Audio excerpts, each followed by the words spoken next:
अभी ये जो इलेक्शंस होने वाले हैं इनमें जेनजी का किरदार कितना अहम है?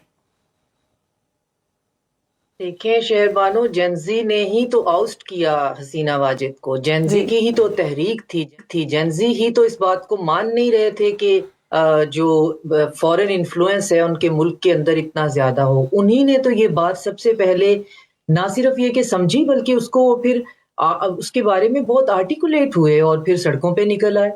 और प्रॉब्लम सिर्फ ये था कि उनका मुल्क जो है वो हसीना वाजिद नहीं चला रही थी, उनका मुल्क जो है वो हिंदुस्तान से चल रहा था, जिसमें कुछ भी उनके फायदे के लिए नहीं हो रहा था। और वहां पे जिस लेवल की पर्जिंग हो रही थी अपोजिशन की, और जो फ्रीडम ऑफ स्पीच का वहां पे और फ्रीडम ऑफ पीसफुल असेंबली का हाल था, इन सारी चीजों को देखते हुए जेंजी जो है और इवन बूमर्स भी, उन्होंने यही इस बात के बारे में डिसाइड किया कि ये चीजें ज्यादा देर नहीं चल सकती।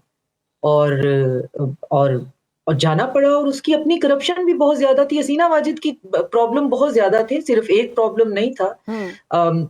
बहुत ज्यादा ब्रूटल दौर था, बहुत ज्यादा लोगों को जितने अरसे से पकड़ा हुआ था, सरकारी अफसरों से लेकर जो प्राइवेट जेल्स बनाई हुई थी, कोई बंदा बात नहीं कर सकता था। और सबसे बड़ा मसला ये था कि उनका पूरा मुल्क जो है वो एक ऐसी फॉरेन पॉलिसी पे चल रहा था जिसमें बांग्लादेश के लिए कुछ भी नहीं हो रहा था। तो उसकी वजह से फिर खास तौर पे जो है फिर जो चीज ट्रिगर हुई कि जो उनके जो कोटा सिस्टम है, खास तौर पे जिस चीज ने फिर सड़कों पे वो निकल आए कि जो जो लोग जिन्होंने 71 की वॉर जो है उसमें पार्टिसिपेट किया हुआ है, उनके बच्चों को जो एक कोटा के तहत जो है वो प्रमोट किया जाएगा, उनको जगह दी जाएगी वगैरह वगैरह। तो ये सारी की सारी इंडिया की पॉलिसी थी। और वही मुक्ति बानी जो है उसको और ज्यादा रीइंफोर्स करना और वहां पे वही मेंटेलिटी को लेके आना, तो उनका रोल तो बहुत ज्यादा था। ठीक।